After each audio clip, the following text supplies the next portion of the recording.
East African underground scene, it's hard to describe to an outsider. Chaotic, messy, but also really beautiful in a way. I think that would make like a great sound, a great new movement of something fresh from Africa.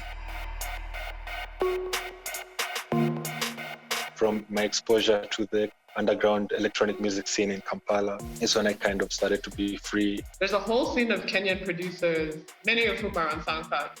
Ray Sapiens is another Congolese artist, also from the Nege Studios, who makes sort of a hybrid of like techno and soukous. As global music culture educates itself better, we can also support these types of scenes to emerge their next stars.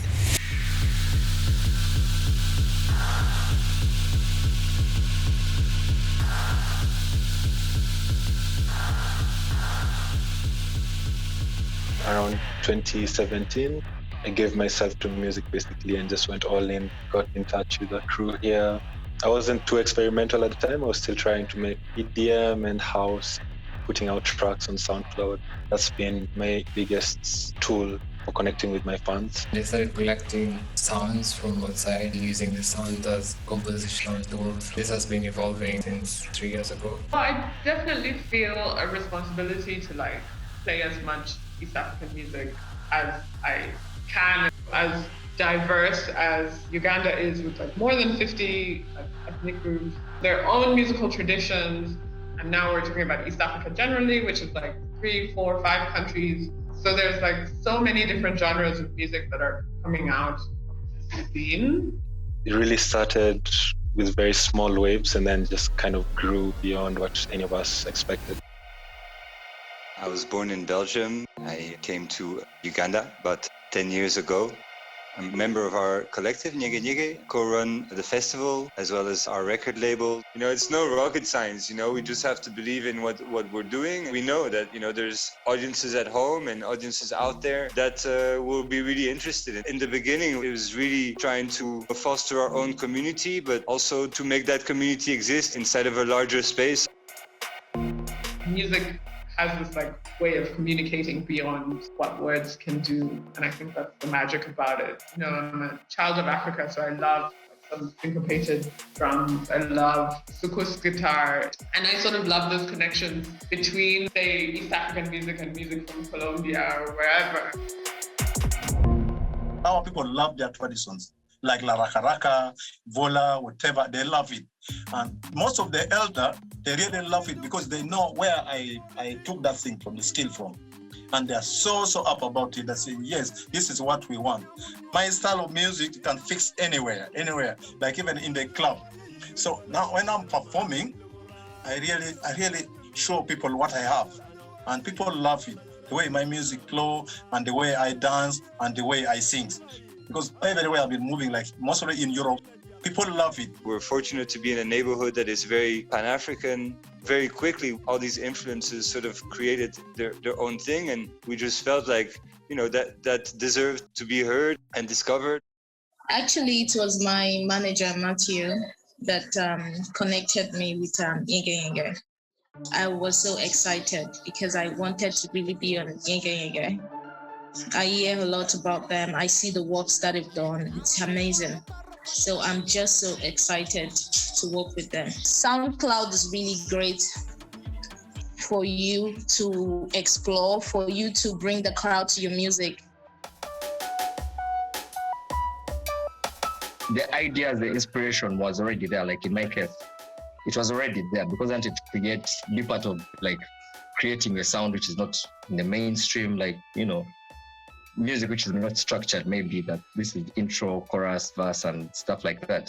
Sometimes people are interested in just listening to sound for the sake of, you know, like the textures and the noise. I believe there are opportunities because there's so many festivals that I see. There's so many, you know, opportunities for artists who would be, you know, exploring such a field, you know, and especially if they try to incorporate like the local music melodies, and there could be a fusion of what's traditional here in Africa and all these modern tools like modular synthesizers. I think that would make like a great sound, a great new movement of something fresh from Africa.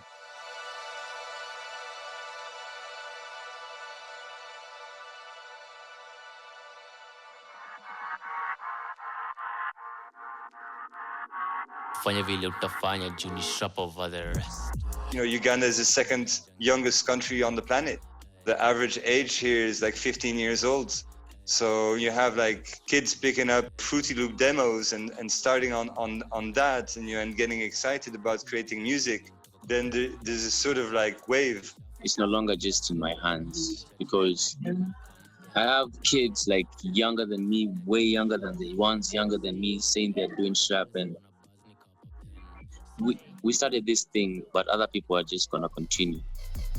Most popular music is based on African music tradition. So if you want to get excited about the future of music, you have to get excited about African artists. That's why when I look at East African, especially electronic artists, I feel like I'm looking at the future. I feel like it's a reflection of like what young people are doing, in the communities where they are. The government doesn't necessarily approve of the music or the communities that are making this music. Like thinking that Gengeton is contributing to the moral decay of young Kenyans, or like Singeli was banned before it became like this mainstream success. And we've had like our own problems with during the festival and like pissing off the powers that be. Most of us, we were brought up from the Genge era. Genge used to be like a genre that our peers used to do. And then at the same time, there was Kapuka. Kapuka is the Kapuka, just like an upbeat type of thing. And then the Genge was like a kind of rappy, melodic type of vibe. So the Sheng back then was way fire and more raw, but the Kapuka was more clubby, pop type of feeling. So for us now, we brought everything together now for the pop side. But now the trap side, that's why we added the rap, now making it trap. Finding music on the internet that speaks to your context, like finding weird edits of a song that you can't find anywhere else. For me, that's what SoundCloud has been about. International support has been tremendous. SoundCloud was always my go-to for uploading music. It led to the greatest connections in my career. The future is really limitless at this point.